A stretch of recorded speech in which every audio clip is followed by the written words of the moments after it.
Cette petite fille a sauvé son frère jumeau en donnant sa moelle osseuse Justin Theroux déjà consolé. Ce que Charlie a fait pour son frère, ainsi que pour nous ses parents, c'est juste extraordinaire, raconte Brian, père de famille tellement fier de sa petite fille. Nous avons beaucoup de chance que Bradley, notre fils, ait eu une jumelle qui corresponde parfaitement à ses besoins. Personne n'est aussi chanceux que nous le sommes, exulte encore le papa. Un happy end inespéré pour les Goodish, qui ont pourtant cru que leur existence avait basculé définitivement dans l'enfer un an auparavant. En novembre 2014, les médecins découvrent que Bradley souffre d'une leucémie myéloïde aiguë. S'engage alors une course contre la montre. Parents et proches de la famille sont testés, les médecins cherchent une concordance de moelle osseuse. Bradley a cruellement besoin d'un don de cellules souches pour combattre le cancer dont il souffre. C'est finalement sa sœur jumelle, Charlie, qui se révèle être la parfaite donneuse. En janvier, nous lui avons demandé si elle souhaitait donner de ses cellules souches à son frère. Elle n'a évidemment pas compris de quoi nous parlions, mais tout ce qu'elle nous a répondu, c'est « je veux l'aider, alors dites-moi dès que vous aurez besoin de moi. Je suis prête », se rappelle avec émotion Brian. Il est fréquent que les frères et sœurs soient les donateurs.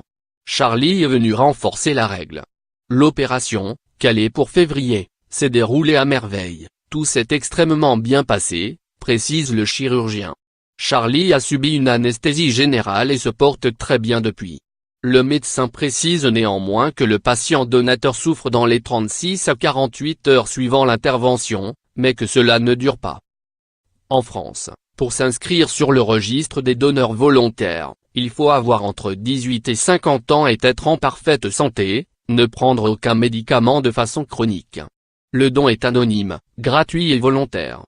Le prélèvement se fait directement dans la moelle osseuse dans les hausses postérieures du bassin, légère anesthésie générale ou péridurale, ou après injection sous-cutanée d'un produit durant les 4 jours précédant le prélèvement, ce qui permet de faire sortir les cellules souches de la moelle osseuse vers le sang. Il suffit alors au donneur de rester 3 à 4 heures immobilisé pour que les cellules soient triées et prélevées pour constituer le greffon. Charlie ne s'est jamais plainte, avoue son père, très surpris de la force de l'enfant. Bien au contraire, la jumelle affiche avec superbe son bandage autour de l'abdomen. Elle n'a pas voulu l'enlever les premières semaines. C'était pour elle comme une médaille qui prouvait qu'elle avait aidé son frère. Elle est si fière. Depuis, Bradley et Charlie ont retrouvé le chemin de l'école. La vie a repris son cours, mais les parents n'oublieront jamais. Nous souhaitons que les gens prennent conscience qu'agir avec des intérêts comme l'a fait notre fille peut sauver des vies.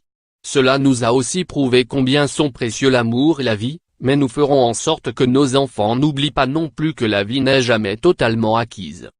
Pour plus d'informations sur le don de moelle osseuse, dondemoelleosseuse.fr.